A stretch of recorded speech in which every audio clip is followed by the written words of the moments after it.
Newton third law of motion real law माना जाता है। किसका रियल लॉ माना जाता है? न्यूटन का। पहला लॉ कॉपीराइट मान लिया गया, लॉ ऑफ इनर्शिया था, गैलीलियो की बताई हुई बातें पर चला गया। सेकंड लॉ कैलकुलेशन है। जो थर्ड स्टेटमेंट न्यूटन ने दिया, ऐसा माना जा रहा है कि यही इनका रियल लॉ है, यही इनका सही लॉ है। एवरी एक्शन टू रिएक्शन का मीनिंग क्या है? हमारा चलना, जब हम आप चल रहे हैं, enable us to walking. Third law कैसे काम करता है? हम आप ऐसे पैर रखते हैं नीचे की तरफ, एक्शन करते हैं। एक्शन कैसे कर रहे हैं देखिए, हम आगे की तरफ जब ऐसे जाना चाहते हैं, हम ऐसे फोर्स इधर लगाते हैं, ऐसे आगे जब जाते हैं तो हमारा ये पंजा जो है आप देखेंगे ऐसे एक्शन करता है, इधर मिट्टी को इधर ऐसे खींचता है पंजा, और फिर मिट्टी हमको किधर धकेल देती है? आगे। अब जब आगे बढ़ने की कोशिश करते हो, कभी पंजा ऐसे मत यूज करो और देखो आगे कैसे जा पाओगे। अगर पंजा नहीं यूज करोगे तो ये एड़ी से आप ताकत लगाओगे, और जब आप ताकत लगाओगे तो ऐसे लगाओगे, लगाते हो कि नहीं? और जब आप ऐसे ताकत लगाते हो आगे की तरफ तो मिट्टी धकेल देती पीछे की तरफ तुम्हें, क्योंकि इनर्शिया का रूल ये है कि हम तुम्हारा अपोज करेंगे। आप मिट्टी को ढकेलना चाहते हो और मिट्टी अपने आप को बचाने के लिए तुम्हें ढकेलेगी। तो जब तुम्हें ढकेलेगी तो तुम्हारी पूरी बॉडी आगे की तरफ चली जाएगी। That is action. आपने एक्शन किया और मिट्टी ने क्या किया? रिएक्शन किया। समझने वाला स्टेटमेंट के बाद इसमें जो समझने वाली चीजें हैं उसमें यह है कि जो फोर्स होता है, जब आप फोर्स लगाते हैं किसी पे, तो जितना फोर्स आप एक्शन में लाते हो उतना ही फोर्स किस में आता है? रिएक्शन में आता है, और सेम इंस्टेंट पे आता है। ऐसा नहीं पहले तुम एक्शन करते हो तब रिएक्शन आता है, नहीं। आपका एक्शन और रिएक्शन दोनों साथ में होते हैं। आप बोट पर ये काम करते हो, नाव पर जब बैठते हो, दो बोट अगर है तो आप एक से दूसरे पर जंप करके आगे जाना चाहते हो और वो आपका क्या हो जाता है? पीछे। आपने एक एग्जाम्पल किया था गुब्बारे वाला, देखिए हवा भर के गुब्बारा हम लोग छोड़े थे और गुब्बारे की हवा इधर एक्शन कर रही थी नीचे की तरफ, और एयर उस पर रिएक्शन करना चालू कर दिया और गुब्बारा ऊपर चला गया या बगल ऐसे भग गया। तो ये इनका ओरिजिनल लॉ है, और इसमें सबसे इंपॉर्टेंट ये है कि हम लोग इसका एग्जाम्पल समझें। डे टू डे लाइफ में जितने एग्जाम्पल्स हैं वो हम समझें। तो सबसे पहली चीज देखिए, इसको लिखते चलेंगे। लिखिए, for every action there is an equal and opposite reaction.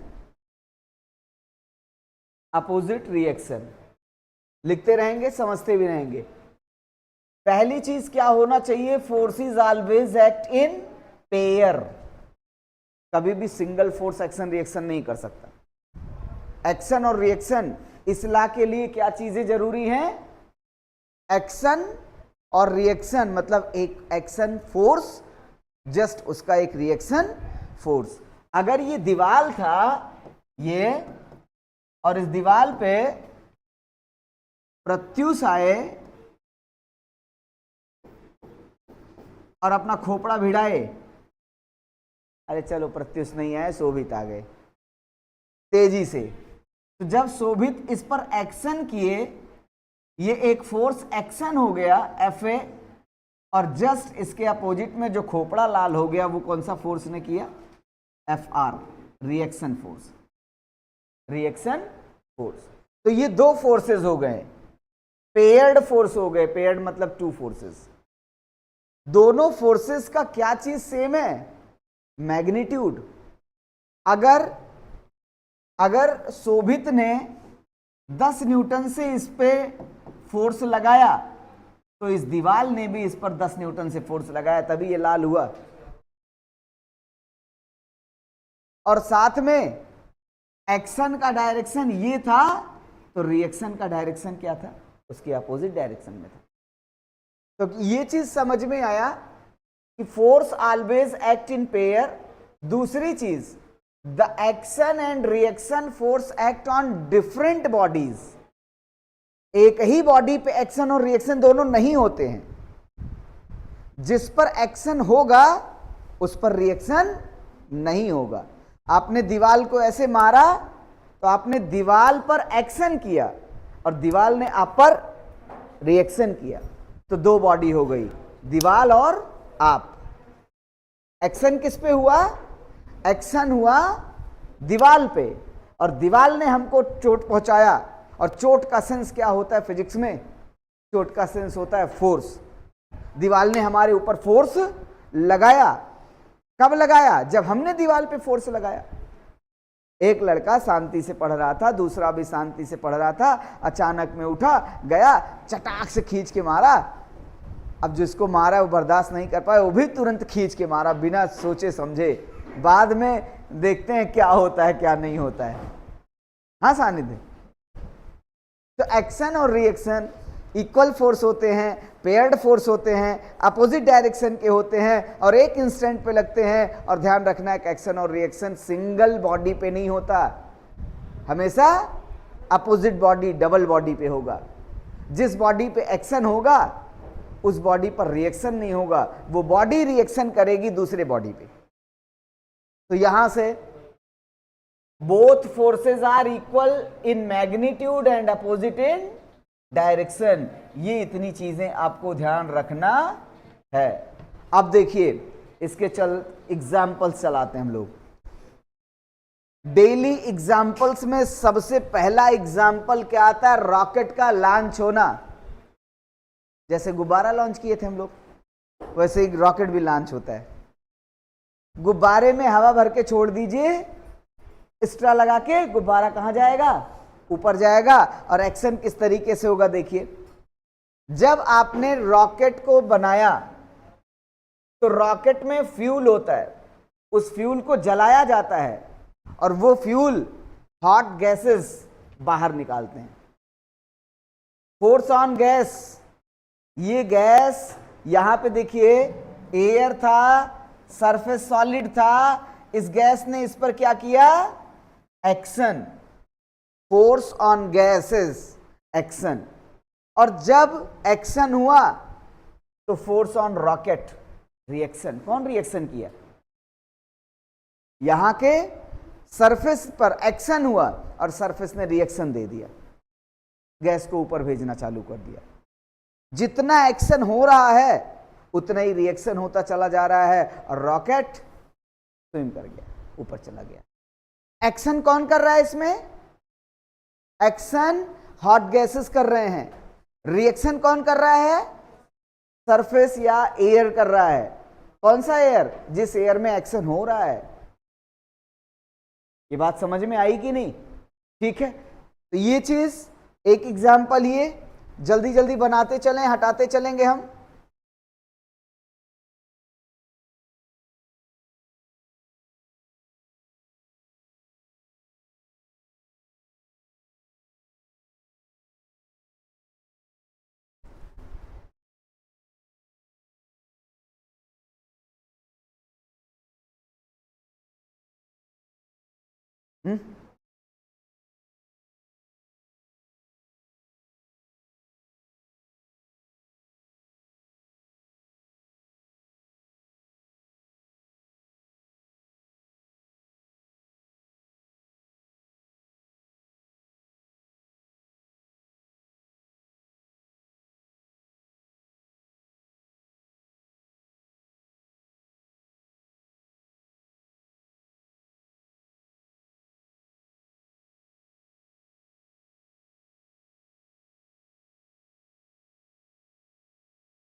चलिए आगे चलिए। दूसरा दूसरा अबे लड़के, दूसरा एग्जाम्पल देखिए। Bat hits a ball. Cricketer तो इसमें बहुत बैठे हैं। Bat hits a ball. जब बैट किसी बॉल को हिट करता है तो कौन एक्शन कर रहा है? बैट या बॉल? बॉल एक्शन करता है और बैट रिएक्शन, या बैट एक्शन करता है बॉल पे? हाँ, बैट क्या करता है? एक्शन करता है। बैट एक्शन करता है, बॉल एक्शन करती है, और बैट क्या करता है? बैट पे टकराने के बाद बैट रिएक्शन दे देता है। देखिए, एक ऑब्जेक्ट ये है, ऑब्जेक्ट 2, एक ऑब्जेक्ट ये है। बॉल इस पर आती है एफ फोर्स के साथ। देखिए, बॉल इस पर क्या करेगी? एफ फोर्स के साथ आएगी, ऐसा। ऑब्जेक्ट नंबर 1 बॉल है, ऑब्जेक्ट नंबर 2 बैट है। जैसे ही ऑब्जेक्ट नंबर 1 ने क्या किया? एक्शन। देखिए, force on ball, force on ball, action, and applies equal opposite force on bat. Bat पर क्या हो रहा है? इक्वल और अपोजिट फोर्स लग रहा है। अपोजिट फोर्स किस पर लग रहा है? बैट पे लग रहा है। मतलब रिएक्शन वाला फोर्स किस पे लग रहा है? बैट पे लग रहा है। एक्शन कौन कर रहा है? बॉल कर रही है। पहले बॉल आई ना, हिट की, बॉल ने एक्शन किया और बैट ने रिएक्शन दिया और 6 लग गया। सानिध्य थे तो कैच आउट हो गए। ऐसे तुम नहीं खेल सकते, तुम दौड़ नहीं पाओगे। क्यों नहीं दौड़ पाएंगे? चलिए आगे दूसरा देखिए। दूसरा स्विमिंग, तीसरा स्विमिंग। अरे हंस रही है। तैरना, तैरने में एक्शन कहां है? देखो, स्विमर्स पुशेस वाटर बैकवर्ड। हाथ बड़ी तेजी से आप देखते हो, ऐसे ऐसे पटकते हैं, ऐसे करते हैं, ऐसे पुश करते हैं, पुल करते हैं, पुश करते हैं, ऐसे ऐसे खींचते ही तो है ना। जब ऐसे करते हैं तो बॉडी एक्शन, आप एक्शन नीचे कर रहे हैं, पानी के ऊपर ऐसे एक्शन हो रहा है, और पूरा पानी आपके ऊपर क्या करेगा? रिएक्शन करेगा, इसलिए तैरते रहेंगे। अब उसमें 2 मोशन होता है। देखो, एक तो अपने आप को सरफेस पे रोकना है, डूब के मरना नहीं भाई। दूसरा, तैरते तैरते आगे भी बढ़ना है। तो उस पे जब ऐसे करेंगे तो उस इंस्टेंट पे रुके रहेंगे और पानी को काट के ऐसे खींचेंगे, एक्शन इधर करेंगे, एक्शन पानी पे इधर करेंगे, और पानी पूरी बॉडी पे रिएक्शन इधर देगा। मतलब हम आगे भी बढ़ते जाएंगे, तैरते भी जाएंगे। कहना आसान है, लेकिन पानी में डूबोगे तो अरे बचाओ बचाओ बचाओ करोगे, हाँ। लेकिन अगर दिमाग काम करे तो नहीं, बचाना नहीं पड़ेगा, कर लोगे। Action to reaction. जितना जल्दी हाथ ऐसे चला सको चलाओ, और उसका सिस्टम पानी ऐसे पीछे काटते जाओ। अब मैंने तैरा नहीं कभी, लेकिन इतना जानते हैं कि अगर कभी सिचुएशन ऐसी बनी तो मैं तैर लूंगा, डूबूंगा नहीं। चलिए ठीक है, नदी में नहीं, समंदर में चलिए, नदी में कहाँ चलेंगे? हाँ ठीक है। अब ये नहीं बना पाओगे, आप लोगों के बस का नहीं है। ऐसे बना लेना, ऐसे देखो,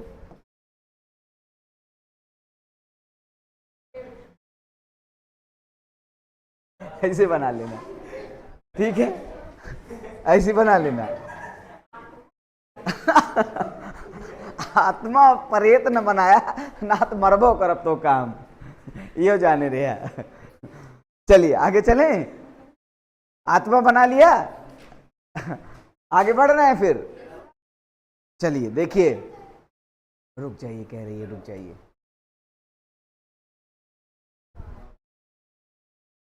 चलिए आज मोमेंटम भी पढ़ाएंगे।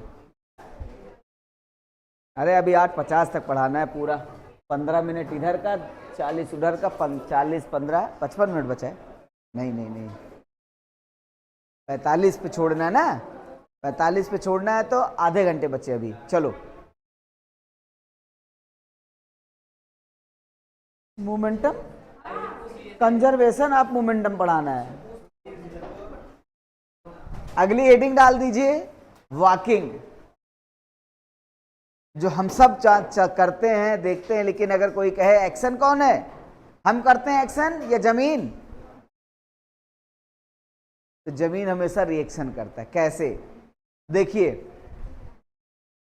यहां पे आपने फोर्स लगाया, हमने कहा एडी क्या करता है, देखो ऐसे सब अपना अपना फील कर लो। एडी ऐसा है, ऐसा रखो, ऐसा आगे बढ़ाने की कोशिश करोगे तो एडी आगे फोर्स नहीं लगा रही है। एडी का मतलब ये पूरा एडी का आगे वाला हिस्सा, ये आपको ऐसे खींचना पड़ता है इसको आगे बढ़ने के लिए। आप ऐसे खींचते हो जमीन को तो जमीन आपको पुश कर देती है। देखिए ये एडी का एक्शन है और ये मिट्टी का रिएक्शन है। जैसे जैसे आप इस पर एक्शन करते हो, ये आपका एक्शन है, ये एक्शन है,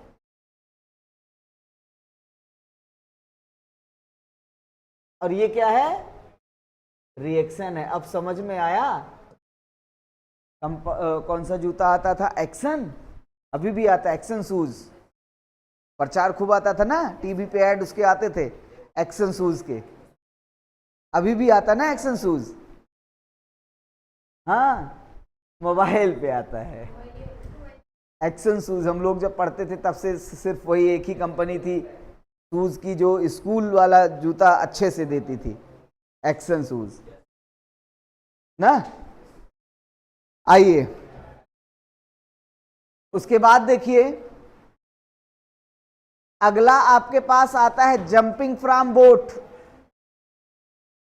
नाव से कभी कूदे हो, नाव से कूदे हो, jumping from boat. Jumping from boat में देखिए क्या होगा, हाँ ये तुम ही हो भी इसीलिए कूदे हो। ये देखिए दो चीजें हैं, ये बोट था, ये बोट पर एक्शन हो रहा है। एक्शन किस डायरेक्शन में, जैसे ही हम लोग ऐसे कूदते हैं, जैसे बोट है हम लोग क्या करेंगे, ऐसे कूदेंगे, तो अब उस पर देखिए आगे बढ़ने के लिए सबसे पहले हमारा पंजा ऐसे पड़ता है, ऐसे मिट्टी पे, हमारी पूरी होल बॉडी पर एक्शन इधर हुआ और मिट्टी ने हमको रिएक्शन दे दिया, हमने हमारा फोर्स रिएक्शन किसको दे दिया, बोट को। ऐसे ही जैसे ही आगे आप बढ़ेंगे, आपका पैर आगे बढ़ेगा, एक्शन करेगा। ये मान लीजिए बोट है और आगे कोई जगह थी कि हमको बोट को छोड़ के आगे कूदना है, हम क्या करेंगे, ऐसे इस पे सबसे पहले क्या करेंगे, ऐसे पैर इस पे लगाएंगे और अपना पैर आगे ले जाएंगे। अपना पैर जैसे आगे ले जाएंगे हम इस पे क्या करते हैं, एक्शन करते हैं। एक्शन, हम पीछे की तरफ बोट पे रिएक्शन हो जाता है।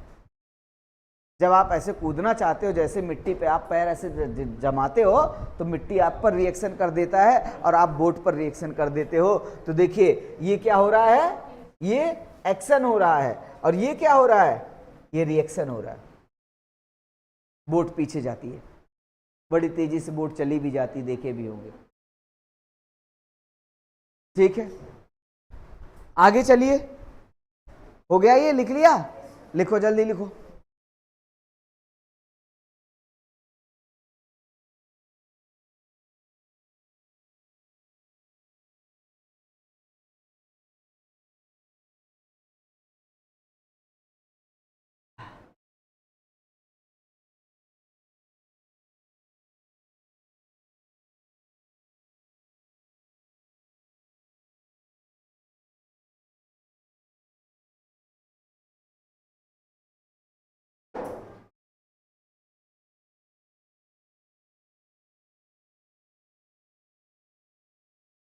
कहा प्रत्युषवा, कहाँ बदमाशी करता है,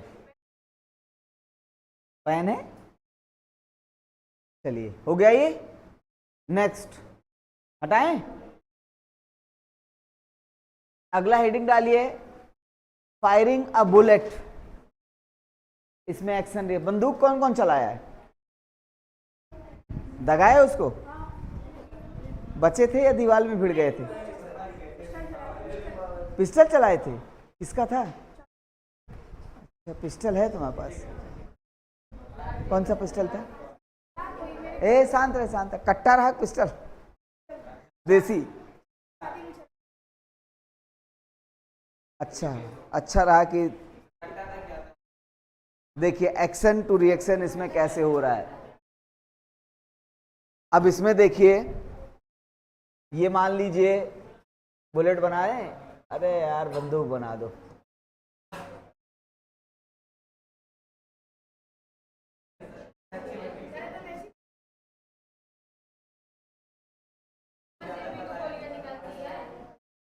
ठीक है, अब देखिए इसमें क्या होगा, conservation of momentum, recall velocity. Bullet क्या करती है, बुलेट बड़ी तेजी से निकल के आगे जाएगी, एक्शन, एक्शन। और जैसे ही बुलेट आगे जाती है, बुलेट गन को क्या करती है, पीछे ढकेलती है। इस क्यों ढकेलती है, अभी हम लोग कंजर्वेशन ऑफ मोमेंटम पढ़ेंगे, समझ में आएगा। बुलेट क्या करेगी, इसको पीछे ढकेलेगी, तो एक्शन आगे की तरफ, और बुलेट गन को पीछे धकेल दे रही है, और ये गन बैकवर्ड आएगी, बैकवर्ड। इसका मतलब है कि गन के पास क्या आ जाता है, रिएक्शन आ जाता है। Bullet moves forward and gun recall backward.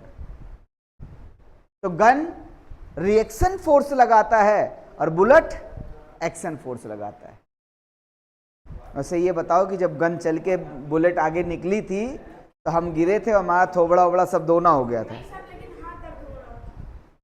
हाथ दर्द, चलिए हो गया। किस एज में थे, कब, कितने साल पहले?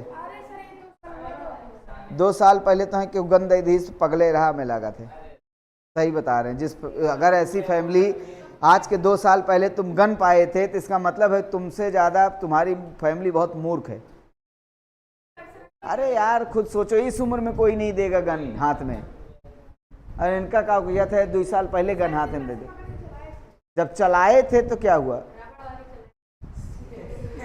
ये लड़कन वाला प्लास्टिक माउजर तो ना चलाए रहे हैं, वही वाला था। चलिए हो गया, इतना हो गया सबका। अब आपको पढ़ना है कंजर्वेशन ऑफ लीनियर मोमेंटम, और कंजर्वेशन ऑफ लीनियर मोमेंटम के साथ एक चीज और पढ़ना है, Newton second law is real law. पहले हम कंजर्वेशन ऑफ मोमेंटम पढ़ेंगे, तब second law is real law पढ़ेंगे, या पहले रियल लॉ पढ़ लें? पहले कंजर्वेशन ऑफ मोमेंटम पढ़ते हैं। आइए हेडिंग डाल दीजिए आप लोग,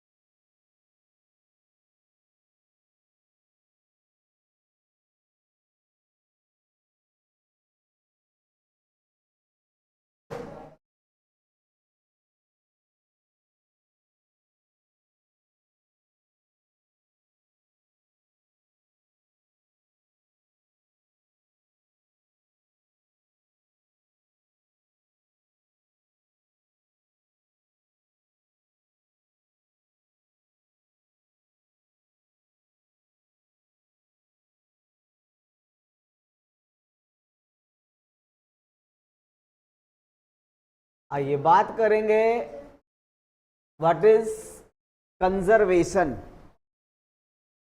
कंजर्वेशन सबसे पहले इसीता बताएंगे, क्योंकि कंजर्वेशन शब्द बहुत आता है हम लोगों के लाइफ में। व्हाट इज द कंजर्वेशन, बचाना, कंजर्व करना मतलब बचाना। और लोग कहते हैं ना कुछ बचाया जा सकता है ना कुछ खर्च किया जा सकता है लाइफ में।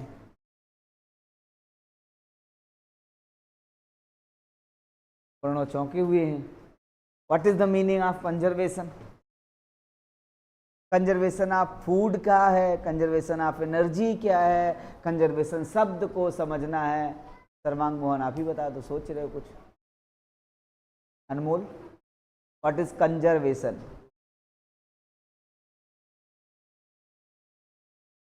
खुशी, खुशी के बगल उनके पीछे कंजर्वेशन, छोटी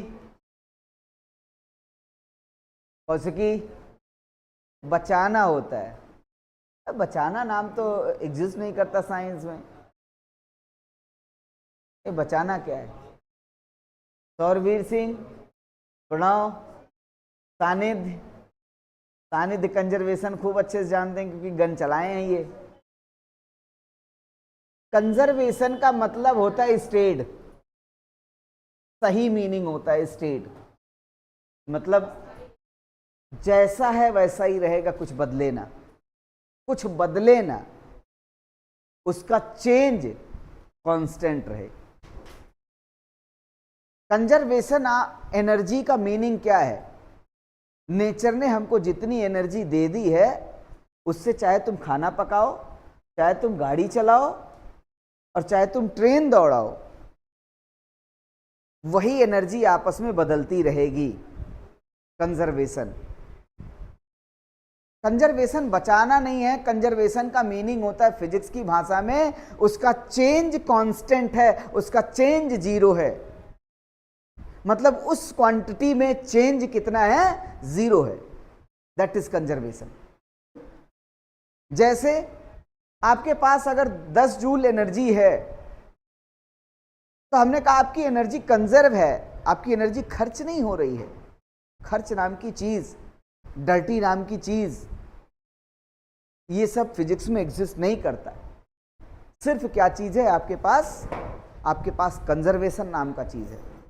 अगर आपने अपनी मोटरसाइकिल में फ्यूल डलवाया और सपोज दैट उस फ्यूल का एनर्जी लेवल था 1000 जूल, अब अगर 1000 जूल उसका एनर्जी लेवल था तो एनर्जी खत्म नहीं होती, आपका फ्यूल खत्म होता है, एनर्जी नहीं खत्म होती। कहेंगे कैसे नहीं खत्म होती?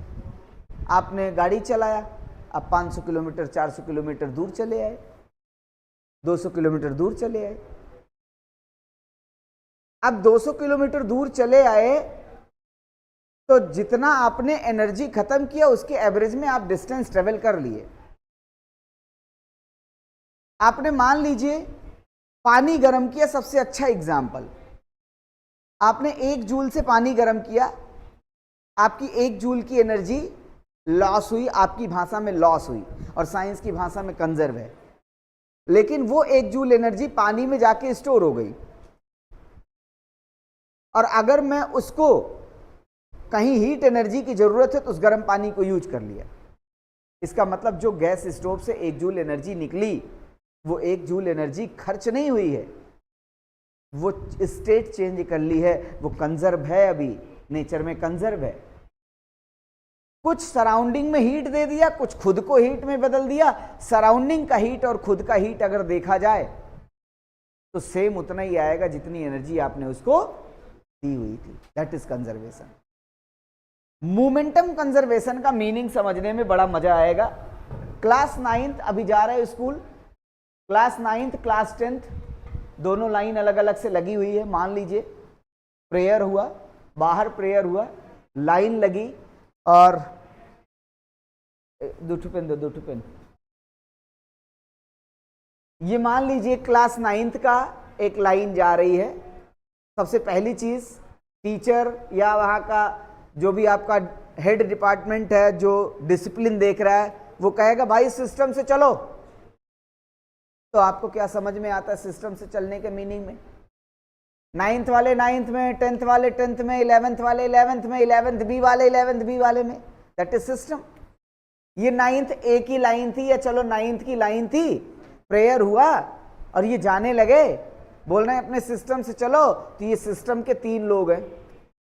अभी इसका मोमेंटम कितना है? उस सिस्टम में मान लीजिए 3 बच्चे हैं, बस किसी क्लास के 3 बच्चे आए प्रेयर में, बस 1 2 3। इसका मोमेंटम अभी 10 है इनिशियली। हमारे कहने का मतलब जो इनिशियल हो वही फाइनल हो, तभी तो चेंज 0 आएगा। भाई जितना इनिशियल होगा उतना फाइनल रह जाएगा, तभी तो चेंज 0 आया। इसका मोमेंटम कितना था? 10। इसका कितना था? 10। इसका कितना था? 10 10 10 10 10। कितना मोमेंटम अभी इनिशियली? 30। एक्शन रिएक्शन होने के पहले 30 था। ये बड़ा बदतमीज था, सुभितवा था, इसने इसको मार दिया। चलते चलते। इसका मोमेंटम 10 था, जब इसने इसको ऐसे धक्का दिया तो इसका मोमेंटम 8 हो गया। कितना कम हो गया? और इसने इस पे फोर्स लगाया तो इसका मोमेंटम बढ़ गया। इसका 2 घट के इसका 2 बढ़ गया, 10 2 12 हो गया। और इसका पहले से 10 था, 10 ही रहा। अभी देखिए 12 10 22 8 30 बाद में, और शुरू में कितना था? 10 10 10 30। सिस्टम का मोमेंटम पहले भी 30 था और एक्शन रिएक्शन भड़बड़ाने गड़बड़ाने के बाद भी कितना है? 30 है। इसको क्या बोलेंगे? Momentum is conserve. लेकिन ये तभी होगा जब ये अपने ही सिस्टम में लड़े मड़े, ये तभी कंजर्वेशन की बात होगी। बाहर का कोई धक्का दे देगा, मार देगा तो कंजर्व नहीं होगा। 10th वाले जा रहे थे, शोभित को ऐसे मार दिए, इनका मोमेंटम था 10 10 10, अभी शोभित का मोमेंटम हो गया 12। 3 लोग इसमें भी थे, 10 10 10 20 10 30। इधर भी अभी कितना था? 10 10 20 10 30 30 30 सेम। चलते चलते इसने इसको धक्का दे दिया, धक्का दे दिया तो इसका मोमेंटम हो गया 12, इसका मोमेंटम 10, इसका मोमेंटम 10 10 10 20 10 30 2 32। इसका देखो 10 से 8 10 10 20 10 10 10 20 8 28। तो जो 30 30 था यहां 28 हो गया, इसका 32 हो गया। That is doesn't conservation. Change बदल गया, चेंज आ गया। पहले 30 था, कितना हो गया? 32 हो गया। इसको क्या बोलेंगे? इसको बोलेंगे momentum is conserve, not conserve. Why not conserve? Because it experience the external force. तो कोई भी बॉडी अपने मोमेंटम को कंजर्व तब रखेगी जब उसका एक्सटर्नल, उस पर कोई एक्सटर्नल फोर्स ना लग रहा हो, और जिस पर कोई एक्सटर्नल फोर्स एनर्जी नहीं लगती उसको बोलते हैं आइसोलेटेड सिस्टम। क्या बोलेंगे? Isolated system. आइसोलेटेड सिस्टम का मतलब हो गया कि ना बाहर की एनर्जी उस पर इफेक्ट करेगी और ना आपकी एनर्जी बाहर इफेक्ट करेगी। जैसे आपका ये बोतल आया, बाद में अब आने लगे, इसका क्या है? इसको बोलते हैं वैक्यूम आइसोलेटेड है। इसको ये पार्ट देख रहे हो क्या है? ये पार्ट बाद में लगाया जाता है। इसमें 2 कंटेनर होते हैं। एक कंटेनर जिसमें पानी भरा हुआ है, वो किस तरीके से होता है देखिए। ये बोतल है आपका जिसमें पानी भर रहे हो, ये, और इसके ऊपर ये एक दूसरा कंटेनर ऐसे लगाया जा रहा है, ऐसा, और इसको अभी ऐसे ओपन रखा गया। ये जो आपको लाइनिंग दिख रही है, क्यों रखा गया? पानी ये पूरा इस तरीके से बाउंडेड कर दिया गया। पानी को क्या करेंगे हम लोग? इसमें डाल के इसमें भर दिए। पानी ठंडा क्यों बना रहेगा? पानी ठंडा इसलिए बना रहेगा क्योंकि बाहर से एनर्जी नहीं लेगा। और बाहर से एनर्जी जाने का आपने क्लास 8 7th और 8th में पढ़ा है। एनर्जी ट्रांसमिट होने के 3 तरीके, कंजर्वेशन, रेडिएशन, कंडक्शन और आपका एक कन्वेक्शन। 3 चीजें पढ़ी आपने। सबसे ज्यादा एनर्जी कंडक्शन से होती है। अगर मैं इस बोतल में यहां मैं हीट दे रहा हूं और हीट जाते जाते हमने कहा इस बोतल को ऐसा बना दो कि हीट यहां तक पहुंचे ना। हमने कहा भाई हीट रोकने का एक ही तरीका, इंसुलेशन डालो। और ये बोला गया कि अगर मैं इसके अंदर का इंसुलेशन कोई देता हूं, फॉर्म भरता हूं, लकड़ी भरता हूं, तो बड़ा वजन हो जाएगा, उतना अच्छा नहीं रहेगा। पहले के थर्मस देखो आते थे, ग्लास और थर्माकोल भरे होते थे। अब के थर्मस ऐसे आ गए कि ग्लास और थर्माकोल निकाल दो। कहेंगे कैसे? पूरा निकाल के ये वाला ऐसे क्या किया, इसमें एक ऐसे कैप बनाया और इस कैप को अभी ऐसे हटा के रखे हैं, इसमें मशीन लगाया और इसका वैक्यूम निकाल के रखा है, और जैसे ही इसका एयर निकला इसको वैक्यूम करके इसको बंद कर दिया। अब इसके अंदर एयर भी नहीं छोड़ा मैंने। एनर्जी जाएगी तो कहां से जाएगी? इस बोतल में क्या हुआ कि ये ऐसा बना दिया कि इसका एयर ही निकाल दिया। और जब एयर ही नहीं है, ये गर्म तो हो रहा है ऊपर वाला सरफेस, लेकिन यहां बीच में एनर्जी नहीं पहुंच पा रही है, तो इसके पास तक नहीं पहुंच पा रही है। इस सिस्टम को बोलते हैं आइसोलेटेड सिस्टम। अब ये जब आपका बोतल गिर जाता है, देखिए, तो वो खराब हो जाता है। ऐसा कहा जाता है गिरने मत दीजिए। क्यों खराब हो जाता है? क्योंकि ये गिरा, ये सीलिंग टूटी, यहां से एयर अंदर चली गई, तो उतना ज्यादा ठंडा नहीं करेगा। अगर थोड़ा मोड़ा गिरा है उतना ठंडा नहीं करेगा। अगर ये 5 दिन पानी ठंडा रखता था तो 4 दिन 3 दिन तक हो गया बस। तो इस सिस्टम को, अब ये क्या है? ये है हीट। Heat is energy. मतलब इस सिस्टम ऐसा है, अगर हम इसको आइसोलेटेड सिस्टम बोल रहे हैं, आइसोलेटेड, तो आइसोलेटेड का मीनिंग ये होता है ना मुझको बाहर वाला डिस्टर्ब करेगा ना मैं बाहर वालों को डिस्टर्ब करूंगा। जो कोरोना में आपको सिखाया गया, आइसोलेट कर लो अपने आप को। इस शब्द का मीनिंग समझ में आया था कि नहीं उस समय? इस समय आपको यह समझ में आया कि हम अपने आप को आइसोलेट कर रहे हैं, ना मैं किसी से मिलूंगा ना कोई मुझसे मिलने आएगा। That is isolation. आइसोलेट हो रहे हैं हम।